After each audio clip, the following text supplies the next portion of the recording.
Hello guys, welcome back to my channel. जैसे आप लोगों को पता ही है, इस चैनल पे हम इंग्लिश लिटरेचर एंड लैंग्वेज के रिलेटेड कंटेंट पढ़ते हैं। एंड आज हम सिंटैक्स को देखेंगे, समझेंगे क्या होता है सिंटैक्स एंड क्या इसकी एप्लीकेशन है, क्यों हम इसे पढ़ते हैं एंड क्या इसकी इम्पोर्टेंस है।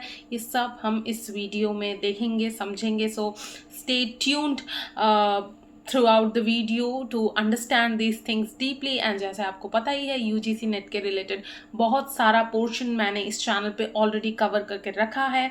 योर क्रिटिसिज्म, थ्योरी, सारी की सारी theory and everything was based on previous year questions, right? Even in this video जो भी है सारा previous year questions के basis के analysis पे पूरा ये वीडियो मैंने जो नोट्स है सारी की सारी बनाई है एंड 20 ईयर्स के PYQs के एनालिसिस है। सो या विदाउट वेस्टिंग मच टाइम शुरू करते हैं। So introduction. Syntax is the study of the grammatical rules, principles and processes that govern how words और morphemes are arranged to form phrases, clauses and sentences। तो syntax basically अगर आप simple शब्दों में समझना चाहो तो सिंटैक्स इज ग्रामर गाइस, और कुछ नहीं है। एक इंग्लिश लैंग्वेज में जो ग्रामर होता है जिसके बेसिस पे हम सेंटेंसेस को फॉर्म करते हैं, करेक्टली उन्हें स्ट्रक्चर करते हैं, जो सिस्टम हमें सिखाया गया है बचपन से हमेशा से, that is your syntax, right? किस तरीके से सेंटेंसेस को फ्रेम करना है, कैसे वर्ड्स को टुगेदर अरेंज करना है कि उनसे सही मीनिंग निकले।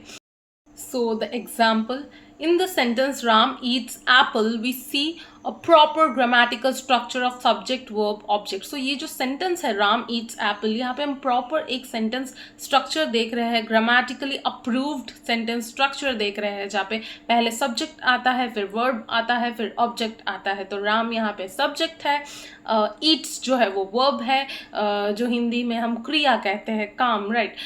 And एप्पल जो है वो ऑब्जेक्ट है। अब Noam Chomsky in his work the syntactic structures gave us the concept of transformational generative grammar which is very very very important for your UGC NET exam. तो अब इसे हम समझते हैं। So, transformational generative grammar describes a language in terms of set of logical rules formulated so as to be capable of generating the infinite number of possible sentences of that language, providing them with the correct structural description। So, किसी भी language के जो एक native speaker होते हैं उन्हें पता है कि उस सेंटेंस को कैसे प्रोनाउंस करना है, उसका ग्रामर क्या है, किस तरीके से उस सेंटेंस को बोलना है ताकि उसमें से सही मीनिंग जनरेट हो। सो यही है आपका ट्रांसफॉर्मेशनल जनरेटिव ग्रामर। एंड इसमें भी बहुत कुछ है जो हमें समझना है, जैसे कि competence, performance, surface structure and deep structure.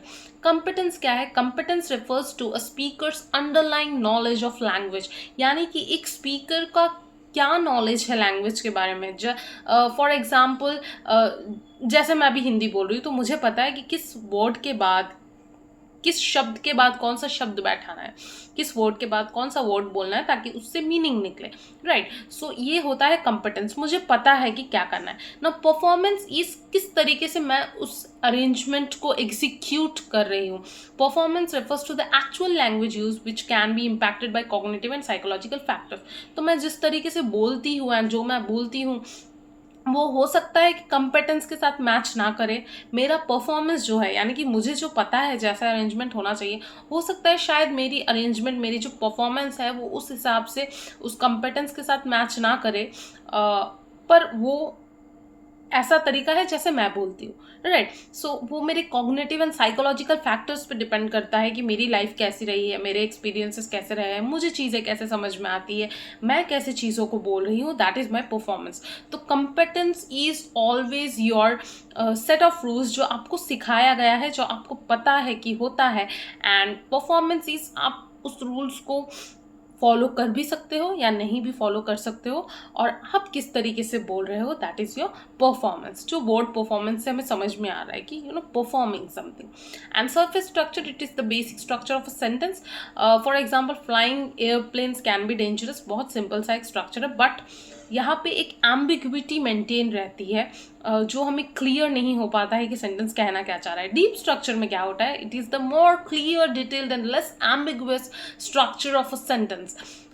अब flying airplanes can be dangerous, इसके दो मतलब हो सकते हैं। एक हो सकता है कि उड़ता हुआ एरोप्लेन डेंजरस होता है, एक हो सकता है कि एरोप्लेन्स उड़ाना डेंजरस हो सकता है। तो डीप स्ट्रक्चर में क्या होता है, ये जो एम्बिगुअसनेस है ये खत्म हो जाती है।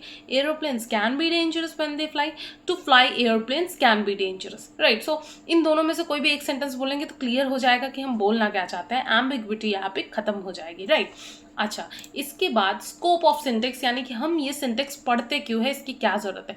पहला तो सेंटेंस फॉर्मेशन, अगर आपको पता ही नहीं होगा कि ग्रामर कैसे एक सेंटेंस को कैसे अरेंज करना है, उसका ग्रामर, उसकी रूल्स पता ही नहीं होगी, तो आप सेंटेंसेस को फॉर्म ही कैसे करोगे, राइट।